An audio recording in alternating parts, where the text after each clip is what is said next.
축복합니다. 할렐루야. 하나님께서 이곳에 함께 하시는 줄로 믿습니다. 이 코로나19라는 전시와도 같은 상황 속에 우리가 살아갑니다만 늘 하나님의 은혜를 품고 살아가는 저와 여러분들이 되어야 될 줄로 믿습니다. 오늘 열왕기상 16장 21절 이하의 말씀을 통해서 세상에서는 위대하나 하나님께 기억되지 않는 삶에 관한 말씀으로 은혜를 나눌 건데요. 결혼 시즌인 것 같아요. 다들 결혼한다. 여러분, 결혼식에 제일 중요한 게 누굴까요? 신랑 신부죠. 그럼 신랑 신부가 가져야 될 마음은 뭘까요? 평생 변치 않고 사랑하리라. 뭐 그런 이야기죠. 그 약속을 지키기 위해서 주로 나누는 게 뭐 있습니까? 예물을 나누던데 요즘은 그 순서가 빠졌는데 옛날에는 결혼식에 예물 교환 순서가 있었어요. 그중에 시계도 주기도 하고 특별히 링, 여러분들 반지는 반드시 줍니다. 형편이 좋은 사람은 다이아몬드 반지를 나누지만 그렇지 못한 사람들은 뭐 순금 반지라도 실 반지라도 나누는데 그게 의미가 뭐냐 그러면 내가 당신에게 속했습니다. 당신이 나에게 속해 있습니다. 그런 이야기죠. 저도 결혼 이후에 한 번도 이 결혼 반지를 빼지 않아요. 왜냐 그러면 우리는 망각의 동물이기 때문에 때로는 잊어버리기도 하고 내가 아니라도 다른 사람이 저 사람이 결혼한 사람인갑다라는 게 상징적으로 우리가 살아가면서 특별한 의미를 잊지 않기 위해서 기억하려고 달력에 동그라미를 하죠. 우리 모두에게는 아무 일도 아니지만 그 사람에게는 생일이 되기도 하고 결혼 기념일이 되기도 하고 우리에게는 12월 25일이 예수님이 이 땅에 오신 특별한 날, 그래서 우리가 기억하는 상징물들이 있어요. 날이 있고 또 물건들이 있고 뭐 어떤 사람들은 돌, 뭐 이런 꽃 이런 것들로 상징물을 가지고 기억을 잊지 않으려고 하는 일들이 있습니다. 성경에도 이런 상징을 통해서 잊지 말라 하는 것들이 굉장히 많은데 가장 대표적인 게 뭐예요? 십자가죠. 그럼 교회마다 십자가 있는 이유가 뭡니까? 구원의 예수님을 잊지 않기 위해서. 그럼 교회 딱 오면 제일 먼저 보이는 게 강대상 뒤에 있는 십자가인데 이게 여러분들이 잊지 말아야 돼요. 구원의 은혜를 잊지 말라라는 이야기고 구약에 보면 6월절 축제에 맛없는 빵을 먹습니다. 무교병 없을무 누룩이 없다라는 교자고 병자가 떡인데 이 맛없는 축제에 맛없는 빵을 먹는다라는 것은 별로 이해가 되지 않는 것이지만 430년 노예의 삶을 박차고 나올 때에 부풀릴 수 있는 기간이 없었어요. 그냥 반죽만 들고 나온 거예요. 그래서 광야에서 그걸 떡을 빚어 먹었는데 맛이 있을까요? 없을까요? 그럼 지금 우리가 먹는 빵들은 너무 달콤하고 맛있는데 누룩 안 넣는 빵은 진짜 맛없습니다. 그런데 6월절 절기에 하나님이 무교병을 먹으라. 그 이유가 뭘까요? 그걸 먹으면서 뭘 기억하라는 거예요? 하나님의 구원을 기억하라. 430년 노예의 삶을 박차고 나와서 자유민으로 살아가는 그 출발 때에 예상하지 않는 시간에 예상하지 않는 방법으로 하나님의 은혜가 임했다라는 거예요. 그래서 이스라엘이 자자손손 그 무교병을 먹으면서 하나님께서 우리를 구원하셨구나라는 그런 기억을 가지고 살아간다라는 거죠. 서울 널빛교회 강정은 목사님의 책 신수성가라는 책에 보면 앤 모로 린더버그라는 여성에 관한 이야기가 나옵니다. 인류 최초의 비행사였어요. 여성 비행사였고 사회학자였고 뭐 여류 작가였고 그가 50세 생일을 맞이하면서 바닷가에 앉아서 이런 이야기를 했다고 합니다. 나는 이제 내 인생의 오후를 시작한다. 그녀에 의하면 그는 아마 100년을 자기 인생으로 삼았는 것 같아요. 그래서 50년이 기준이었어요. 50년 이전을 오전, 그리고 50년을 정오, 그리고 50년 이후를 오후. 그래서 50번째 생일을 나는 이제 오후의 삶을 시작한다라고 이야기하면서 인생은 이모작에 관한 이야기를 합니다. 태어나서 50년까지의 1모작, 그리고 50년을 기해서 나머지는 2모작. 그러면서 1모작에 신경을 쓰고 애를 써야 될 게 뭐냐, 뭔가 이루려고 업적을 남기려고 애를 써야 된다라는 이야기를 하지만 50세 이후 2모작은 뭔가 업적보다는 인품을 다듬고 인격을 만들어가는 일에 성공해야 된다, 그런 이야기를 해요. 사랑해야 되고 용서해야 되고 긍휼히 여겨야 되고 섬겨야 되고 겸손해져야 되고. 어떤 사람은 업적으로 기억되는 사람이 있어요. 야, 그 사람이 위대한 일을 이렇게 만들었습니다라고 기억되는 사람이 있는가 하면, 어떤 사람은 큰 업적은 안 남겼는데 참 인품이 좋아, 참 훌륭해, 이렇게 기억되는 사람이 있다라는 거예요. 여러분, 둘 다 이루었으면 좋겠는데, 그러나 업적만 이루고 인품이 안 되면 그 사람은 성공한 인생이라 할 수 없잖아요. 그래서 둘 다 이루되 여러분 뒤에 것이 더 우선순위가 되었으면 좋겠다. 교계든 사회든 원로 모임이 있어요. 거기 가면 어떤 분은 업적 때문에 위대하게 칭찬받는 사람이 있고, 어떤 분들은 훌륭한 인품 때문에 칭찬받는 사람이 있어요. 한국 교회가 회복으로 나아가야 되는데, 그러려면은 업적도 중요하지만 인품이 더 중요하지 않을까. 예수 그리스도를 닮아가는 인격. 세상이 원하는, 그리스도인에게 세상이 요구하는 것이 뭐냐 그러면 엄청난 많은 일을 하는 것도 중요하지만 참 예수 닮아서 용서하는 삶을 살았고, 또 긍휼의 삶을 살았고, 그래서 참 나도 교회 가고 싶고 예수 닮고 싶고 나도 성도 되고 싶다. 그게 더 필요하지 않을까라는 생각을 하면서, 우리 이 일을 위해서 우리가 뭘 어떻게 해야 될까?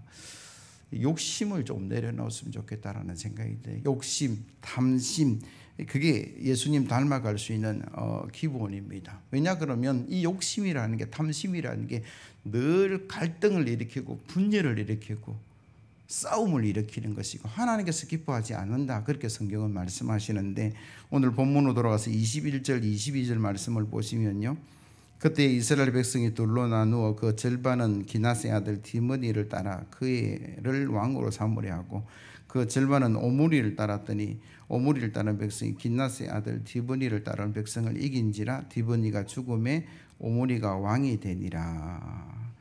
7일 천하의 시므리가 죽고 나서 오므리를 따르는 사람과 디브니를 따르는 사람들이 나누어져서 서로 싸웠어요. 내전이죠. 기간이 몇 년이냐? 5년 성경은 기록합니다. 우리가 지난주에 보았던 15절 말씀에 보면 시므리 7일 천하가 시작된 게 아사 27년, 오늘 23절에 보면 오므리가 왕이 된 지 아사 왕 31년, 그러니까 27년에 시작해서 31년까지 5년간 내전이 있었어요. 서로 나누어져서 다투고 싸우고 뭐 죽이고 살리고 뭐 그런 일이 있었어요. 국력이 얼마나 소모됐을까. 같은 이스라엘 민족인데 한 사람은 오므리를 따르고 한 사람은 디브리를 따르는 추종의 사람이 달라서 형제 자매가 서로 미워하고 싸우고 죽이는 전쟁의 기간이 5년이었다고 성경 말씀하고 있고, 전쟁에 참여 안 한 백성, 지켜보는 백성들은 얼마나 스트레스를 받았을까, 힘든 삶을 살았을까. 이 모두의 시작이 뭡니까? 시므니, 오므리, 디브니라는 지도자들의 욕심이죠. 권력욕 때문에. 성경은 야고보서 4장 1절은 이렇게 이야기합니다. 너희 중에 싸움이 어디로부터, 다툼이 어디서부터 나느냐? 너희 지체 중에서 싸우는 정욕으로부터 나는 것이 아니냐라고 말씀하고 계시고, 예수님도 누가복음 12장 15절에 그들에게 이르시되 삼가 모든 탐심을 물리치라. 사람의 생명이 그의 소유에 넉넉한 데 있지 아니하느니라. 이 말씀이 무슨 말씀이냐 그러면, 우리가 늘 원해요. 모두가 원해요. 좀 넉넉한 삶을 살았으면 좋겠고 참 평안한 삶을 살았으면 좋겠는데, 성경은 넉넉하고 평안한 삶을 위해서 도리어 욕심을 내려놓으라, 싸움의 불씨가 되는 그 탐심을 내려놓으라, 뭐 그렇게 말씀하고 계세요. 여러분, 기독교는 가난을 미덕이라 말하지 않습니다. 부를 죄라고도 말하지 않아요. 단지 내 것이 아닌데 남의 것을 탐내는 탐심이 문제고 분수에 넘치는 욕심이 문제라고 성경은 늘 말씀하고 계시죠. 왜 욕심이 문제입니까? 욕심 부리는 사람들 보면 하나님보다 물질이 앞서져 있어요. 자기만 생각하고 주변의 사람들 전혀 생각 안 합니다. 성경은 이걸 내려놓아라, 그렇게 말씀하고 계시고 있고, 왜 성경은 욕심과 탐심을 내려놓냐 그러면, 그 욕심에 사로잡힌 사람은 눈이 어두운 사람, 아무것도 안 보여요. 하나님도 안 보이고 형제 자매도 안 보이고 팩트 사실도 안 보이고,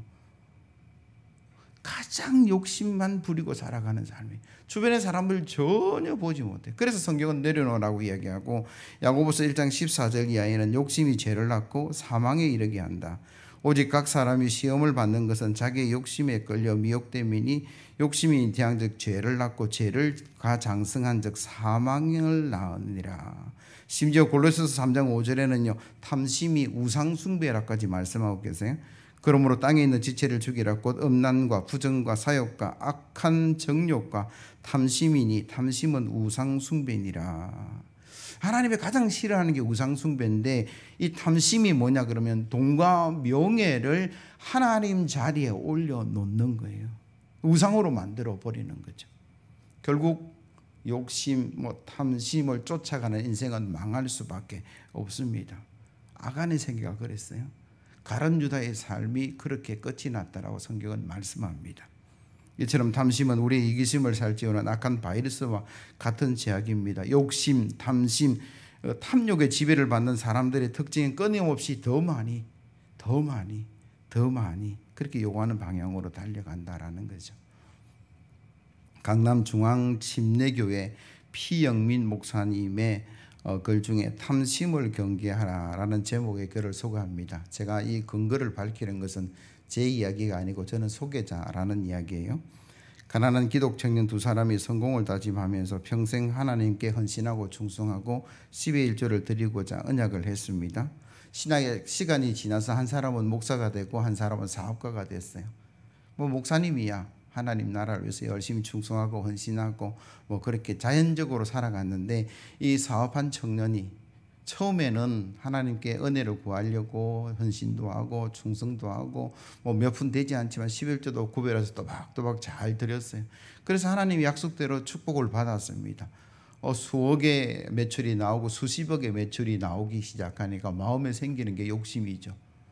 갈등을 하게 됩니다. 그래서 그 젊을 때 약속했던 목사 친구를 찾아가서 이런 이야기를 했다고 그럽니다. 여보게 친구, 내가 젊은 시절에 자네와 맺은 언약을 취소하고 싶네. 내가 10만 원씩 11조를 드릴 때는 조금도 아깝지 않았는데 이제 몇 억을 11조로 드려야 하니 아까운 마음이 든다네. 그러니까 친구 목사님이 물어볼 거고 친구의 손을 잡고 함께 기도하자 이렇게 기도합니다. 하나님, 저 사랑하는 친구가 수십억을 버니까 욕심이 생겨서 하나님의 것을 탐하는 탐심에 사로잡혔습니다. 이제 도로 10만 원 11조 하는 규모의 사업장이 되게 해 주옵소서. 참 안타까운 이야기지만 제 마음 같기도 하고 혹시 여러분 마음 같기도 하는 그런 이야기다라는 거죠. 근데 우리가 이 탐심에서 벗어날 수 있는 방법이 없을까? 있어요. 성경은 우리에게 뭐라고 이야기합니까? 내가 주인이 아니고 청지기임을 잊지 않을 때에 욕심도 내려놓을 수 있고 탐심도 버릴 수 있다, 그런 이야기를 해요. 우리가 살아가는 이 시간이 내 인생에 100년이 될지 더 많은 세월이 될지 모르겠지만 이 시간의 주인은 나가 아니죠.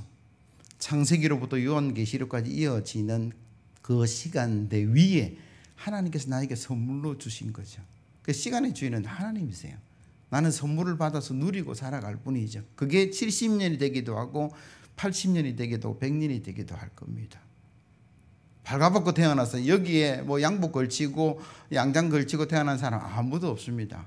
그냥 발가벗고 태어났는데 지금은 우리가 누리고 살아가는 거죠. 하나님이 주셔서 형제 자매를 통해서 모든 사업장을 통해서 이웃을 통해서 준 것을 우리가 누리고 살아가는 거지, 그게 내 것이냐라고 하시면 안 되죠. 우리가 늘 잊어버립니다.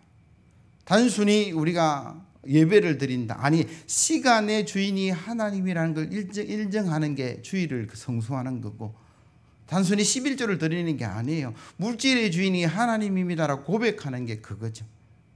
그래서 저와 여러분들이 이 땅에 여유롭게 정말 평안하게 그 여유를 누리고 살아갈 수 있는 비결이 뭐냐 그러면 나는 주인이 아니다라는 생각을 반드시 하셔요. 그게 사실이기도 하고요.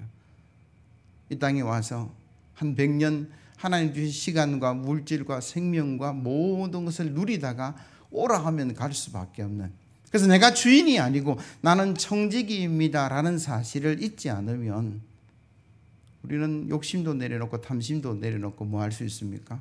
평안을 누리고 더 넉넉한 삶을 살아갈 수 있다. 그렇게 성경은 말씀하고 계세요. 다윗이라는 사람이 하나님의 성전을 지으려고 계획은 했지만 짓지 않았는데 솔로몬이 그걸 지을 때 엄청난 금과 은과 보물을 내어놓는 모습을 제가 성경을 읽고 한때는 이런 생각에서 야, 어떻게 이렇게 많은 재물과 여유를 가지고 살아갈 수 있을까? 그러면서 성경은 뭐라고 이야기합니까? 그가 하나님을 인정하고 더 구체적으로 말하면 하나님을 목자로 삼고 살아갔기 때문에 그렇다. 여호와는 나의 목자시니 내게 부족함이 없으리로다. 그가 나를 푸른 초장 쉴 만한 물가로 인도하시는도다. 내가 사망의 엄청난 골짜기로 다닐지라도 해를 두려워하지 않는 것은 하나님이 나를 지키시고 보호하시고 함께 하시기 때문에 그렇다.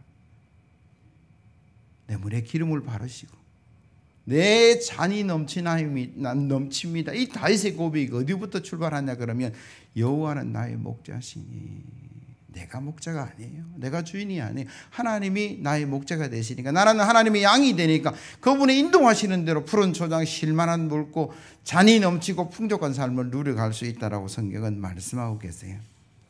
내게 부족함이 없습니다. 내 잔이 넘치나이다. 우리도 이 다윗처럼 축복의 삶을 살아가기 위해서 여호와를 신뢰하는 그런 믿음이 되기를 예수 그리스도의 이름으로 기원합니다. 하나님을 신뢰한다는 것은 사람 앞에서보다 하나님 앞에서 세상에서가 아니라 하늘에서 기억되는 그런 삶을 살아가는 소망을 이야기하는데 여러분 23절 이하의 말씀을 한번 보세요. 유다의 아사 왕 제 31년에 오므리가 이스라엘의 왕이 되어 12년 동안 왕위에 있으며 디르사에서 6년 동안 다스리니라. 그가 은 2달란트로 세멜에게서 사마리아 산을 사고 그 산 위에 성읍을 건축하고 그 건축한 성읍 이름을 그 산 주인이었던 세멜의 이름을 따라 사마리아라 일컬었더라.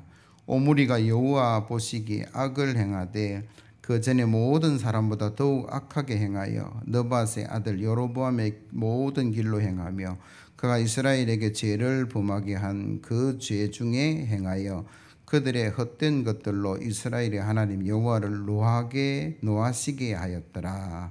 아멘. 오므리의 생애 전체를 오늘 6절을 통해서 기록을 하고 있어요. 그가 이스라엘에 12년 통치를 했다. 그 가운데 세멜에게 산을 사서 사마리아 도읍을 옮기는 그 일들을 행했다. 참 유능한 사람이었던 것 같아요.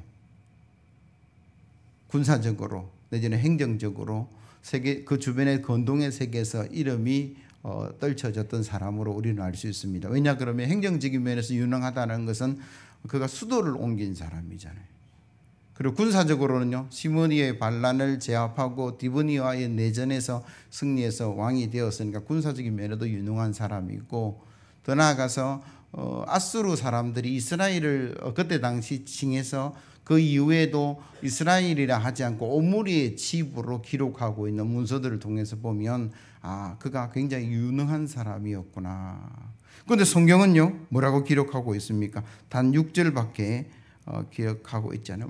성경에 기록되지 않는 수많은 업적들이 그 건동의 문서에 드러나는데 성경은 다 빼버리고 6절을 기억하고 있는데 전쟁에서 이겼다라는 거 하나하고, 그래서 왕이 돼서 12년 동안 살았는데 세멜에게서 산을 사서 수도를 옮겼더라. 근데 그 뒤에 뭐라고 기록하고 있냐면 모든 사람보다 더 악한 길을 걸어갔더라. 이게 무슨 이야기일까요? 사랑하는 성도 여러분, 저와 여러분들은 이중 국적자입니다. 대한민국 국적을 가졌을 뿐만 아니라 천국 백성인 줄로 믿습니다. 대한민국 국적은 유효기간이 아마 100년 정도 될 건데, 어떤 분은 10년이 남았을 것이고 어떤 사람은 50년이 남았을 것이고 어떤 사람은 70년이 남았을 것인데, 여러분 천국의 국적은 영원한 줄로 믿습니다. 그렇다면 지혜로운 사람은요, 이 영원한 국적으로 살아갈 그 나라를 준비하는 삶, 지금 여기에 100년의 삶을 살아가지만 이 땅에서 1000년 만년 살아갈 것처럼 쌓고 사는 삶이 아니라 이 땅의 삶의 행복을 누리고 여유를 누리되 이 행복과 여유가 영원한 삶의 기초가 되는 그런 말씀의 삶을 살아가는 게 필요하다. 그럼 마태복음 6장 19절 이하의 말씀이에요. 너희를 위하여 보물을 땅에 쌓아두지 말라. 거기는 조문과 동록이 해하며 도둑이 구멍을 뚫고 도둑질하느니라. 오직 너희를 위하여 보물을 하늘에 쌓아두라. 거기는 조미나 동록이 해하지 못하며 도둑이 구멍을 뚫지도 못하고 도둑질도 못하느니라. 내 보물이 있는 그곳에 내 마음도 있느니라. 오므리 마지막 기록이 왜 모든 사람들보다 더 악했다라고 25절은 마무리를 할까? 그의 삶이 악해서 그렇게 기록할 수도 있지만 24절 때문에 그렇습니다. 사마리아 성을 건축한 것이 하나님 보시기에는 악이었다. 여러분 자세히 보면 세멜렉에서 산을 샀는데 은 몇 달란트 주고 샀습니까? 2달란트를 주고 샀어요. 성경은 그렇게 기록합니다만 주석학자들이 한 도읍을 정하는데 은 2달란트는 너무나 적은 돈이었다라고 기록을 해요. 이 기록을 통해서 알 수 있고 짐작할 수 있는 건 뭐예요? 그 사람이 그냥 뺐다시피 한 거예요. 세멜렉에서 권력을 가지고 착취를 한 거죠. 하나님 보시기에 그게 악하다라고 이야기를 하고 있고, 아울러서 율법의 위반이다. 레위기 25장 23절을 제가 읽습니다. 토지를 영구히 팔지 말 것은 토지는 다 내 것임이니라. 너희는 거류민이요 동거하는 자로서 나와 함께 있느니라. 이 말씀이 무슨 말씀이냐 그러면 이스라엘이 출애굽에서 가나안에 들어왔는데 그 가나안 땅을 분배할 때 하나님은 두 가지 원칙이었어요. 하나는 인원수에 비례해서, 하나는 제비 뽑아서. 누가 좋은 땅, 누가 좋은 위치를 고집하기 때문에 제비 뽑아서 그렇게 하자. 그리고 제비 뽑아서 그들에게 나누어 줬어요. 얼마를 받았을까요? 하나님이 10원도 안 받았어요. 공짜로 받았어요. 그러면서 하나님께서 뭐라고 명령하시냐 그러면 6년 동안 열심히 일해서 농사 짓고 풍족하게 살아라. 그러나 7년 안식년이 되는 해에는 그 땅을 묵혀라. 땅도 쉬게 하라. 그렇게 말씀하시냐. 그래서 7년이 7편 회복되는 반복되는 77이 49년, 그 다음에 50년은 희년 그랬어요.